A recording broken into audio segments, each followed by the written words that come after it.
Så for satan. Hvad for et kollega kommer vi på? Jeg har en idé. I må vente og se, hvad det bliver. Ligger vanderen der.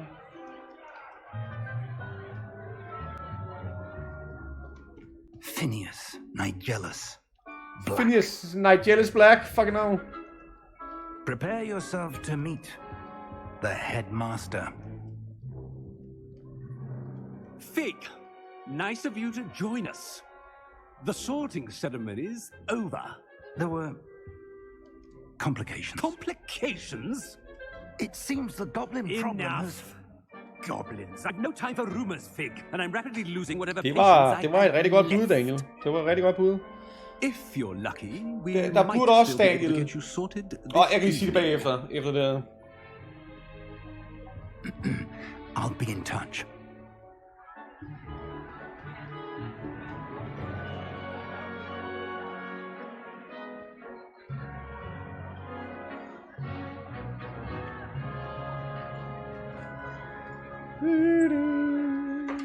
Professor Weasley, we've one more Weasley. to be sorted. Welcome. You're just in time. Have a seat.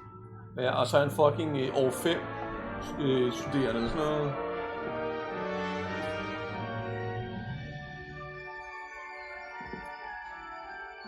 Nå, hvad siger vi så? Ah, yes. A bit older than the others, aren't you? Ja, You come here with preferences and preconceptions. Certain expectations.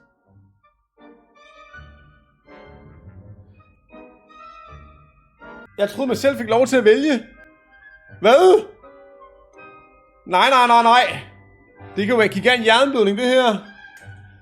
Fuck, 2 sekunder. Det her, det er jo galt jo. Det her, det er jo fuldstændig galt.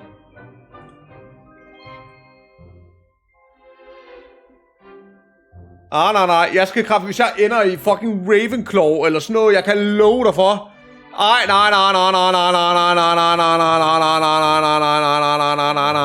No! God, please, no! No! Det her, det skal jeg lige 2 sek. Nej, Raven lort, altså fuck man. Raven piss, det skal jeg aldrig.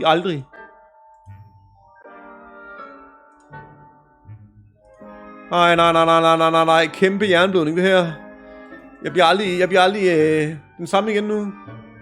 Jeg tror bare man kunne vælge.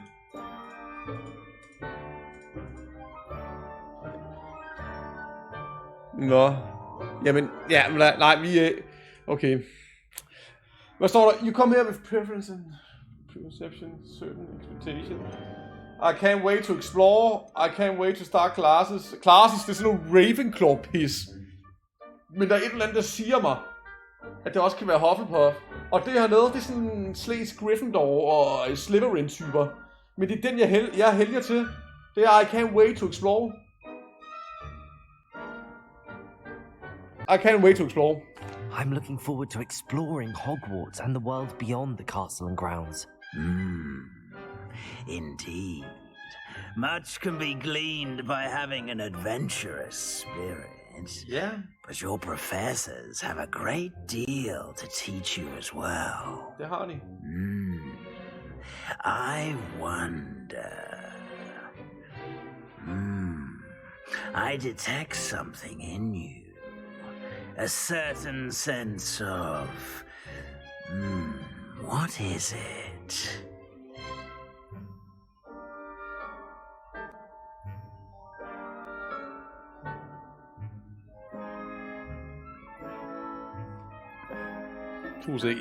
Jeg skal ikke få det her op. Det skal jeg simpelthen ikke. 3 hours later. Det er garanteret Damn Curiosity. Det er garanteret loyalitet, er det ikke? Ja, loyalitet, det bliver også det, jeg mener var Hufflepuff. Og Daring, det er garanteret Gryffindor. Og det der, det er garanteret Ravenclaw. Og Ambition, hvad hedder det, Slytherin.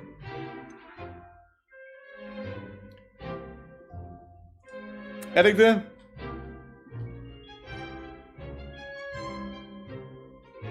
Ja, ikke også? Ja. Loyalitet. Woo! Er I klar? Hvis du tager pis.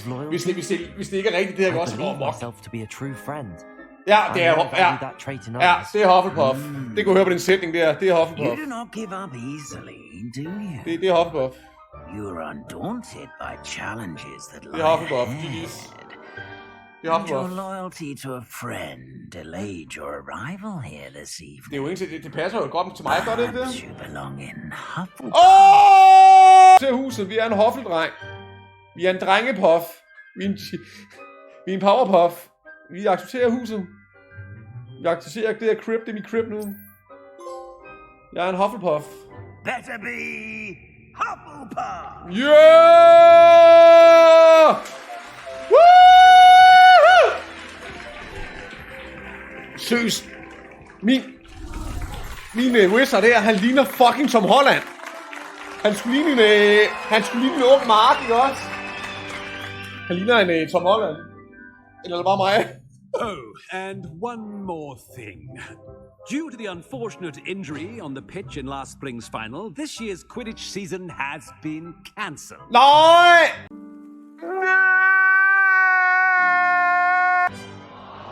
Quidditch, det skal vi jo have! Hvad? Mark Maguire. Han hedder Mark Maguire. Men det var fedt Mark Holland. Men han hedder Mark Maguire. You are here to focus on your academic futures. I'm sure you will have plenty to do before classes begin tomorrow. Ja. I said, I'm sure you all have plenty to do before classes begin tomorrow. Ja. Jeg stiger fed. Jeg stiger fed. Quite an entrance. It's lovely to meet you. I'm... Professor Weasley, would you be so kind as to show our new student to their common room? I shall see to it, sir. Det skal du også lægge As I mig. was saying, I'm Professor That's Weasley. Slytherin. Pleased to meet you. Nice to meet you as well, Professor. As Deputy Headmistress, it is my distinct honor to show you to your common room. Right this way. Bare, det hedder bare Avacadabra, gør det ikke? Avacadabra til vores dages ende, men det kan vi alle sammen bruge. Det jeg synes er lidt ærgerligt, det er, at der ikke er sådan et bad og good system i de her spil. Som der er i Red Dead Redemption og ja, mange andre RPG'er. Mass Effect og It sådan noget. hasn't, Professor. Now, Det kan godt være, der er here sådan we are nogle... at the entrance to the Hufflepuff common room. Ja, var det Livs? This is the entrance. Indeed. Er det I will entrance? explain what to Okay. do, but I hesitate to do it myself as one errant knock leads to being doused in vinegar. Most unpleasant. You must tap the barrel, 2 from the bottom, middle of the second row, in the rhythm of Helga Hufflepuff. Helga Hufflepuff. Helga Hufflepuff. Helga Hufflepuff. Helga Hufflepuff. Så er der bare party-warty herinde i det her hus, det kan jeg love dig for. Det kan riges mig om igen. Helga Hufflepuff. Helga Hufflepuff. Jeg får aldrig nok af din fede krop. Okay. You have a big day ahead of you Fetus deletus. tomorrow. I shall be back in the morning to collect you for your first class. Thank you, Professor Weasley. You're welcome. Mark I Maguire. hope you enjoy your first night at Hogwarts. Det gør jeg også. Sleep well. Det er bare lige at tage klør 5 ned i buksen, så er det en god nat. Første nat i Hogwarts. No way. Nå, jamen Hufflepuff, det var liv nu. Kæft, hvor er det flot, mand. Det er altså virkelig, virkelig flot spil. Grand Theft og Hogwarts. Kom, shit, here we go again. Så kommer lige CJ. Fuck, mand, du har det. I stedet for din cykel, han tager, så er det en fucking kost. 15 minutter mere til hvad? Wow! Avacadabra igen, ja, lige præcis. Wow! Wow! Fuck, mand. Prøv at se det! Dyrk det lige en gang, mand! Wow! Hvad siger Harry Maguire? Mark Maguire? Hold kæft, hvor er det flot, mand!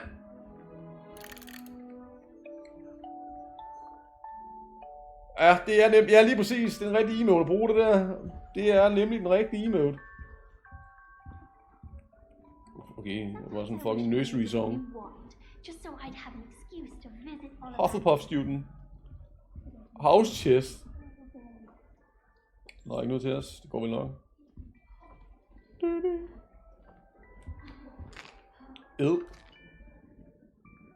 Lige den kage.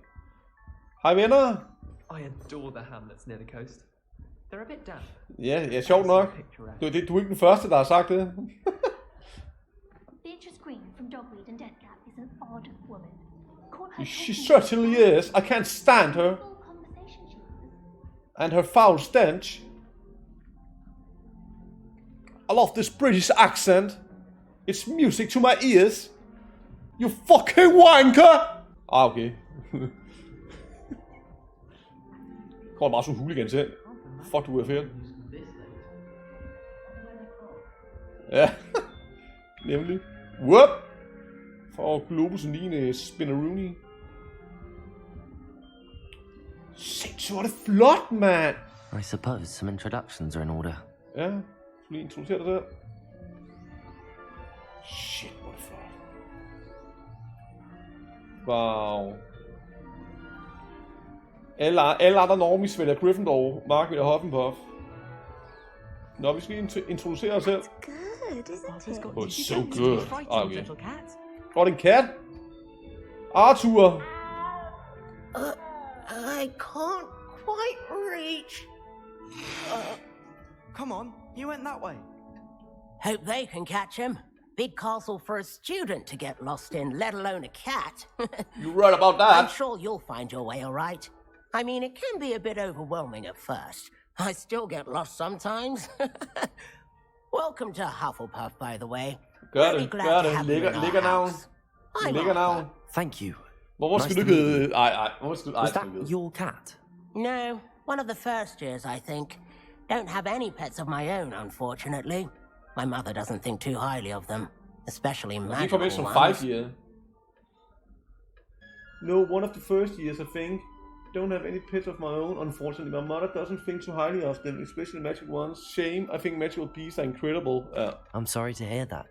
I think magical beasts are rather incredible. Best thing about coming to Hogwarts. Nifflers, Glumbumbles, Bowtruckles. I thought they were only pictures in books before. Fucking Dad did bring home a puffskein once. Mum was furious. Anyway, I better go make sure the first years caught that cat. Don't want them to be late on their first day. First date! Nej, det kan vi sgu ikke have, kan vi? Good luck. Have you ever had a pet, Arthur? No. My mother's a muggle, and as soon as the puffskein that my dad brought home stuck its tongue up her nose, it went right back to the shop.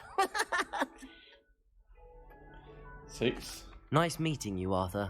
And good luck finding that cat. Ja, helt Thank you. Try not to get lost in the castle yourself. Jeg skal prøve. Bare lige en pige herovre, vi skal snakke med. Yeah. Snak. Oh, Uncle, this doesn't sound like you. Something's wrong. Oh, hello there. You're the new Hufflepuff, yes? Ja. I'm Adelaide. Pleasure to meet you. Det er Nice to meet you indtil too. videre spooky. Mega godt. Yes. I'm just a bit distracted. Letter from my uncle. So tell me, I've been hearing all Altså, sorts of tutorial rumors. questen. Were you really, Altså, really introduktion til gobbled up spillet. by a dragon? Det var vanvittigt godt. Altså, som i sindssygt godt. Det kan jeg godt forstå, det skal du også.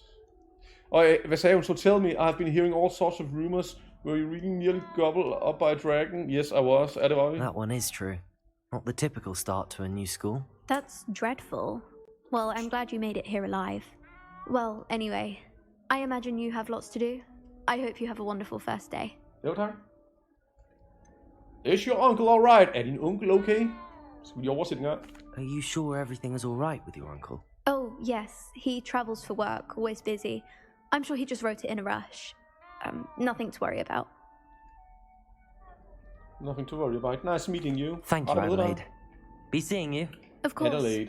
And good luck. Hvordan fanden siger man det på dansk? Adelaide. Ingen idé. Det var på samme måde, tror jeg sgu ikke være. Skal jeg snakke med en herovre? I've learned almost all of the Goblin Rebellion. You can test me. Go on, test me. Oh, hello. Hi. She's awfully regal, isn't she? Is that your owl? I don't know who she is. Likely one of the Hufflepuffs around here. Owls choose their own company anyway. Wait, you're the new 5th year. Quite the dramatic entrance you made. Can't imagine wanting to call attention to yourself, especially since everyone will be watching to see how much you already know. Alright, you wanker. I'm not worried. I thought I can't imagine waiting to call attention to yourself, especially since everyone will be watching to see how much you already know. I am a bit concerned. I have a lot of catching up to do. Ej, det kan fandme godt forstå, Spooky. Skal 4 du years også? of schoolwork is a bit... Og det her, det er så Hufflepuffs I hus. feel so... Det er altså... Det ligner, som i Daniel han skrev tidligere, det var Jeanette. Det ligner noget fra Ringenes Herre. Altså sådan en hobbit hjem. Prove yourself in no time. I'm hard. Næste fredag. Hvorfor først næste fredag? But sometimes I think I should have been a Ravenclaw. I've rather a searing wit. At least people have always told me so. I'm Lenora, by the way. Lenora Everly. Well, mustn't keep you. You've such a lot to do. Nå, ud med os. Good morning. I trust you're ready for your first day at Hogwarts? I've been dreaming of this day for a long time. Can't believe I'm here. Well, you are here. Make the most of it. You only have one first day at Hogwarts. Now, in light of your unique situation, joining us as a 5th year, you'll need to catch up with your classmates and not fall behind. Especially as you'll be expected to complete your OWLs at the end of the year. OWLs? Owls? Yes, your ordinary wizarding level exams. They will determine what type of career you can have when you leave here. After much discussion with the headmaster and the Department of Magical Education at the Ministry, we've devised something extraordinary to ensure your success. Jeg glæder mig til at se, hvad det er, I har kureret sammen. Here you are. Whoop.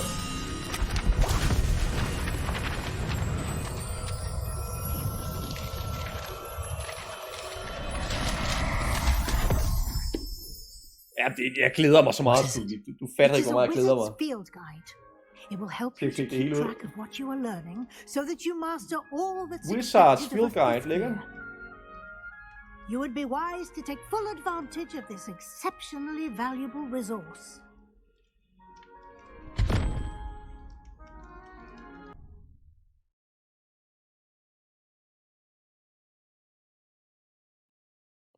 Det kan jeg godt forstå, Kylling.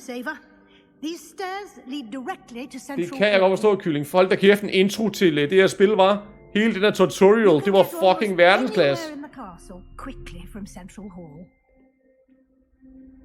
Men det var åbenbart meningen, Spooky, vi skulle gøre det her. Prøv at se det, mand!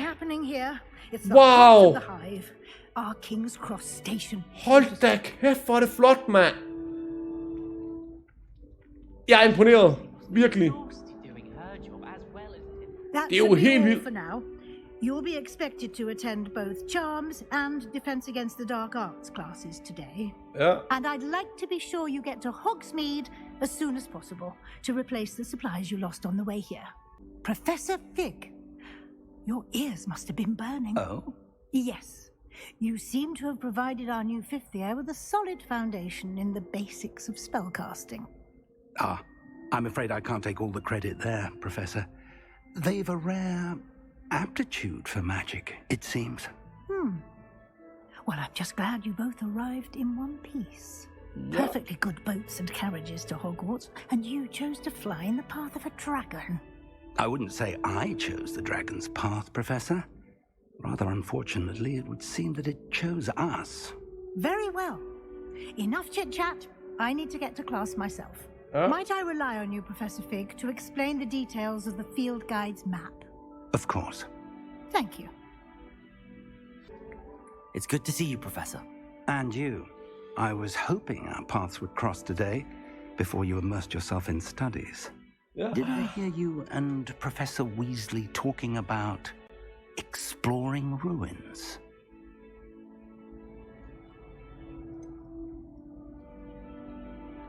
She caught me off guard. I didn't tell her anything else about our travels here. I will say, I think she suspects we're not being entirely forthcoming.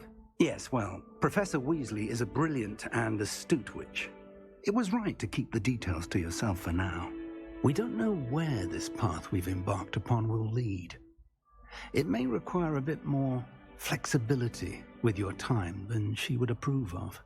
And she may feel obliged to share details with the headmaster that would be better left between us. Understood, Professor. Good. Now, as capable as you are, I believe the ability you possess obliges you to be well-trained. Happily, you have the benefit of an exceptionally skilled team of witches and wizards to guide you. Speaking of guides, and so that I may avoid another not-so-subtle reproof from Professor Weasley, why don't I show you the clever enchantment we included in the field guide's map? Unfold it and have a look. The map is enchanted to help you find your way. This will be incredibly helpful. Thank you. Now, sounds like you've quite a day ahead, what with classes and a trip to Hogsmeade for supplies, including your own wand. You'll enjoy Mr. Ollivander. He's an exceptional craftsman and a good friend. I shall reach out when I have more information about our mysterious locket. For now, focus on your classes and pay attention. More than your owls may hinge on the magic you are able to master within these walls. Look.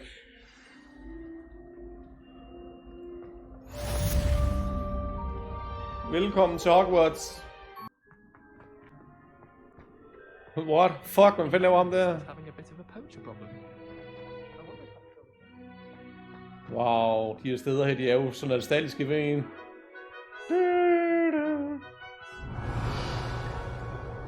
Jeg elsker det. Fuck, man, det er jo bare værd at Harry Potter for ens, tror jeg. Hvad har vi her? Det er jo her, hvor de ser, hvor mange point man har, det, ikke? What the fuck? Here I've come from the toilet bowl where she said I could swim, did you praxia mole?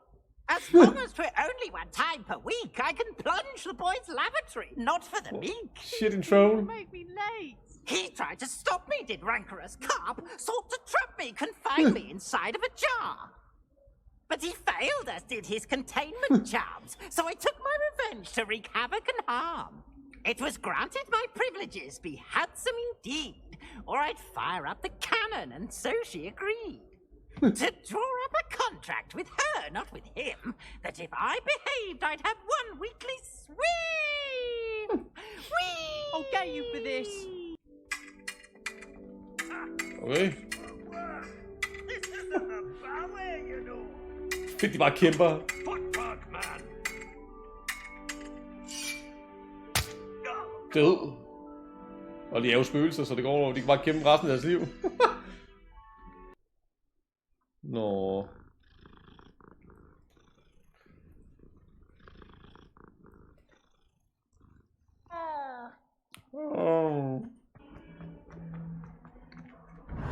Det er ikke øjne, det der.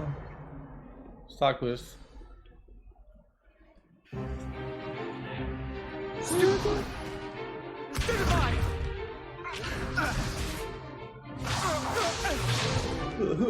that all you've got? Yeah. Og for helvede. Professor Hecat! Perhaps you'd be good enough to blast each other to pieces on your own time.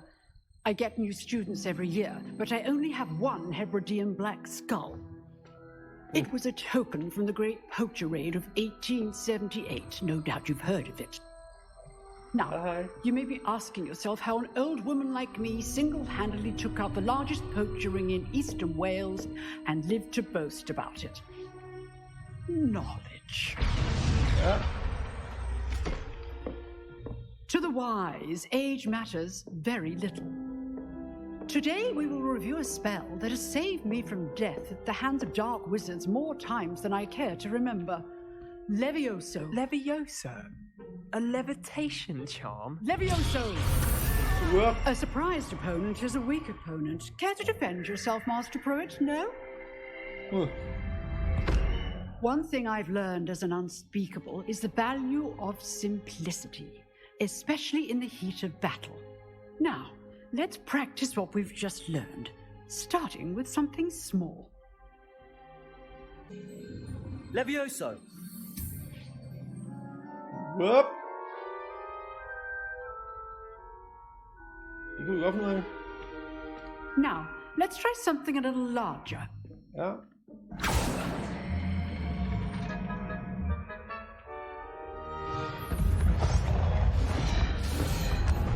Whoop.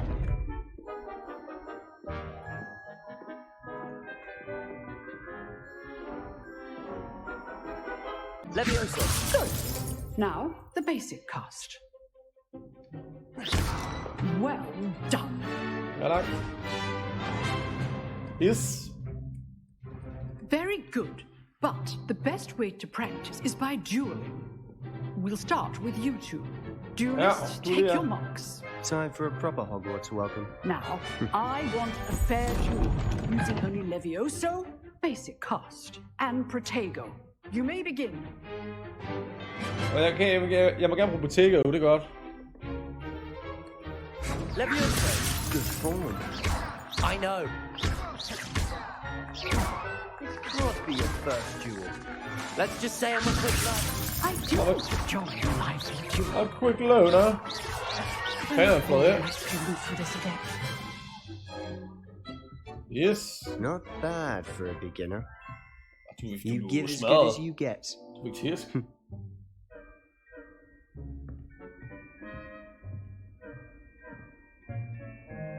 I put you on the spot, and you rose to the challenge. Points to Hufflepuff. Thank you, Professor Hecat. Glad to have the opportunity to practice. If what I've seen today is any indication, we can expect great things from you. I demand excellence from my students. They are capable of achieving it, and they must achieve it. A classroom duel is one thing, but battling dark wizards, or as ever more likely, goblins, is a different kettle of Grindylows entirely. Understood, Professor. So, I'd advise you to keep practicing whenever you can. Perhaps Mr. Sallow will have some ideas for you. Again, well done today. I shall reach out soon with additional assignments. Jeg like Levioso. All right. That's enough spectacle for one day. Class is dismissed. I enjoyed that. Well, that duel was quite something. Oh, that's literal. Everyone will be talking about it. It was certainly good practice. Practice? It felt more like I was dueling an expert. Sebastian Sallow, by the way. Didn't expect a new student to be so deft with a wand. Then again, perhaps this wasn't your first duel.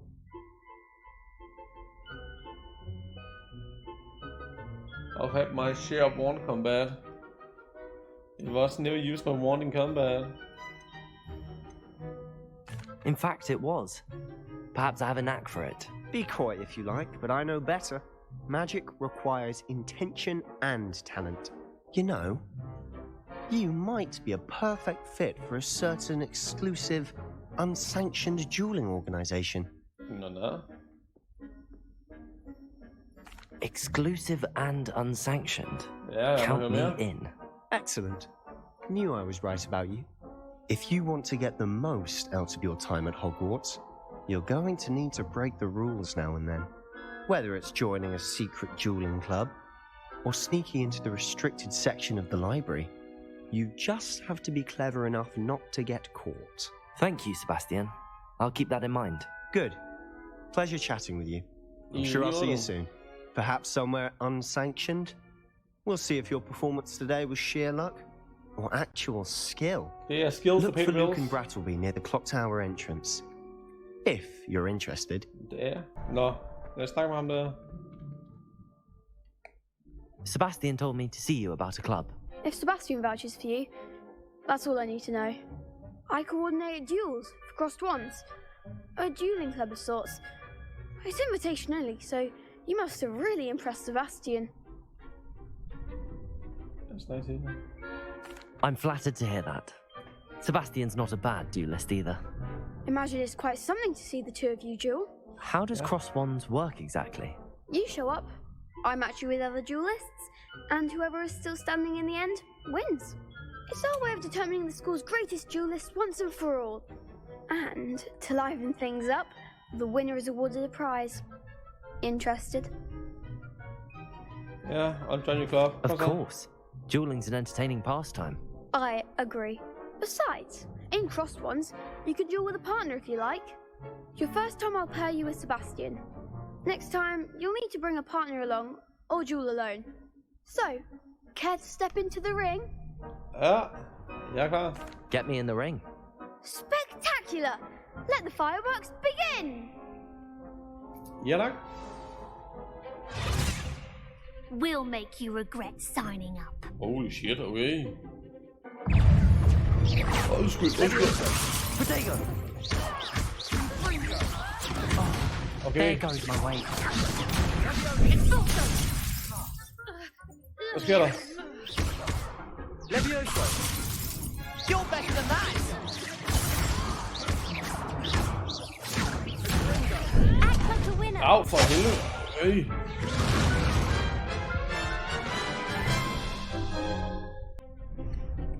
Round 2. Levioso! Potato! Expulso. Stupefy! Stupefy! Come on! Levioso!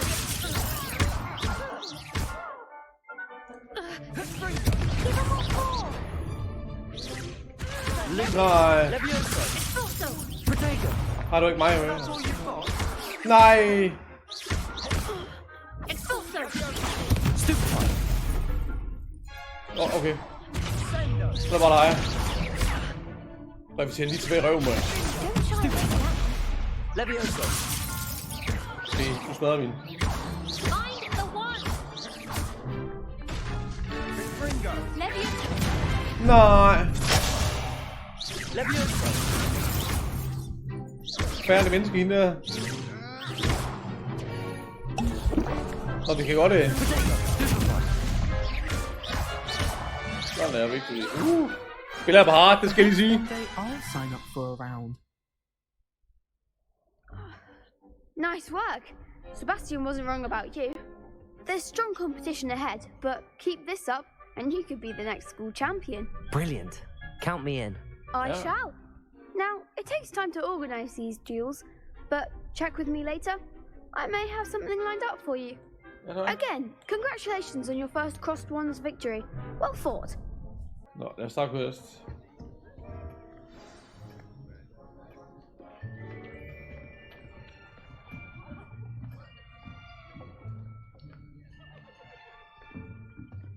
Here, behind you. There is an open seat here. Tak. Thank you. Gryffindor. Hello, I am Nettie. So you are the new student. Have you met Professor Ronan yet? Nej, det har jeg ikke. Shall we begin? Welcome to year 5 of charms. Now, this will be a crucial year in your education on the art of charm work, but I am confident that we will take hold with the passion and rigor requisite of such a challenge. Right, now, everyone, please open your textbooks to page 517. But before we begin, can anyone here tell me the difference between the incantations of the color change and growth charms? Anyone? Anyone? Hmm? I am afraid it is too late to study now. Uh-oh. My, the summer months must have really taken a toll on you all. By the looks of it, you all spent your holidays practicing Obliviate on one another. Do you even remember how to perform a basic summoning charm?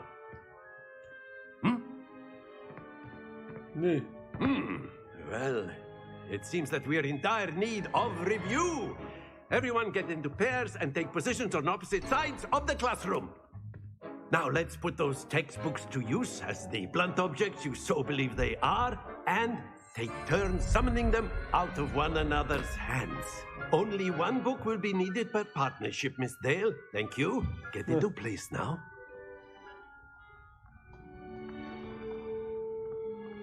Yes, yes. Skal vi lære det lort her?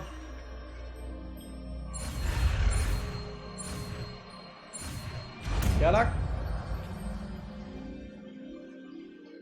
Accio. Accio. That is not bad. Nej vel?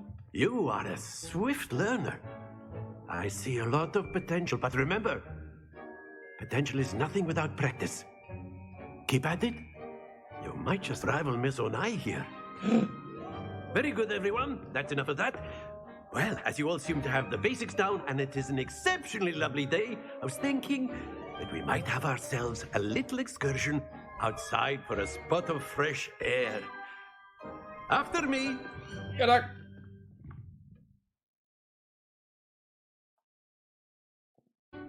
I've always found that fun goes hand in hand with mastery, as I'm sure the Quidditch players amongst us would agree. So, what better than a bit of sport to put our prowess with the summoning charm to the test, right?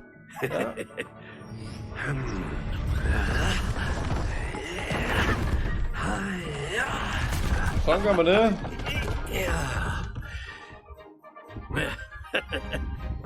So why don't we have our newest student start us off?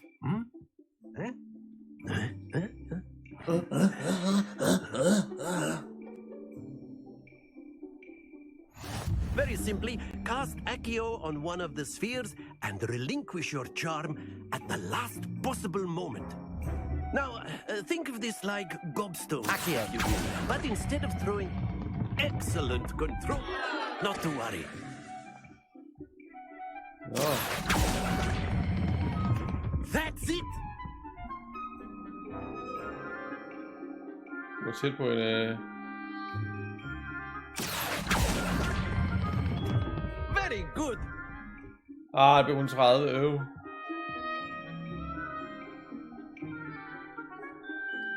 Very good. Points to Hufflepuff. But there's certainly no sport in playing without some friendly competition. Miss Onai, would you care to give our new student a bit of a challenge? Come on up. Come on up. You'll be the blues, just as before, and Miss Onai, you are playing red. Clear? Yes, sir.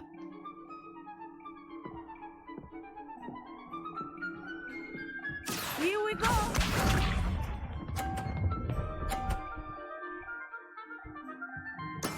That is how it's done. Så er det mig.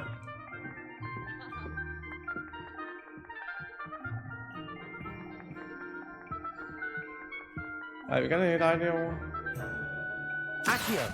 I know everyone is watching, but try not to be nervous. You're doing quite well. Må ikke falde ned, sådan der. Watch this. Må man smide bolden ned? Men må man smide modstanders bolden ned? Det kunne være gigant.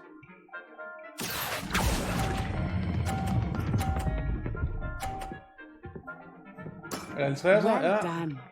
Let us see this. Ej, du smider ikke min bold, ja? Ej, gør det ikke. There we go. Okay.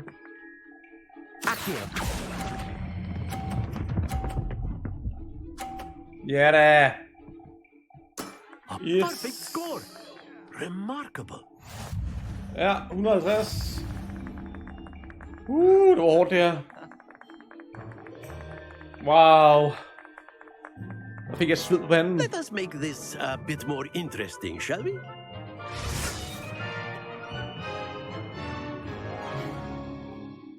Hello? I think we are well past interesting at this point. Okay. I'll say. Enough chatter. Focus now. You will need it. Whoa. This round settles it all. Ja. Here we go.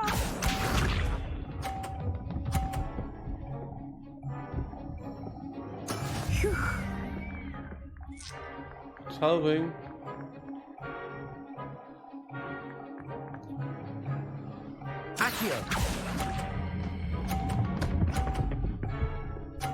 Woo! Splendid! Det troede jeg, fuck op.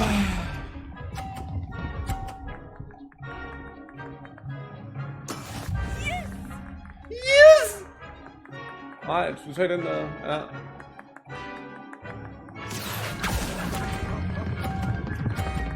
Ikke ryge over, baby. Nej, det gør du ikke.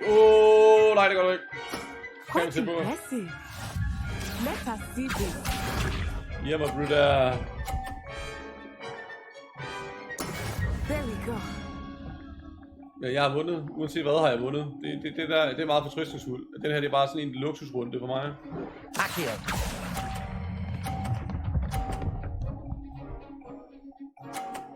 Vi er 50'er, eller hvad? 2 perfect rounds. You're a natural. Ja. Ja. Får vi selvfølgelig første runde op, men ellers så var det jo godlike. Very good, both of you. Well done. Yes. Class is dismissed. Gather your things on the way out. Ses. Good game back there. I must admit, I think I underestimated you. Took me weeks to become proficient with Accio. Took weeks for me to get anything right when I transferred here. It gets easier, I promise. Glad you understand. That's good to hear. It's a lot to take in all at once. To put it lightly, I remember how I felt when I first arrived. I transferred here from Ouagadougou just before my 4th year. My mother received an offer to teach divination here. Before I knew it, we had left Uganda and were halfway around the world at a new school in a new country. It's nice to learn about another wizarding school. Thank you for asking. I do miss Ouagadougou, but I am glad to be here at Hogwarts. I think Professor Ronan wants to talk to you. Better not keep him waiting. Until next time. Thanks. A word, if you would. Yeah. You wanted to speak with me, Professor? I did. I trust your first charms lesson lived up to expectation? Well, an outdoor competition wasn't exactly the lesson I was expecting, sir. What charm is there in the expected? You did well, managing to best as gifted a student as Miss Onai. Thank you, Professor. I enjoyed the match. Miss Onai is always a fierce competitor, though I sense that she is a bit distracted of late. Now, Professor Weasley has asked that your professors give you instruction outside of the ordinary curriculum. Expect to hear from me soon regarding a special assignment that I am preparing for you. Yes, sir. Quest completed. Completed. Revelio. Vi ses.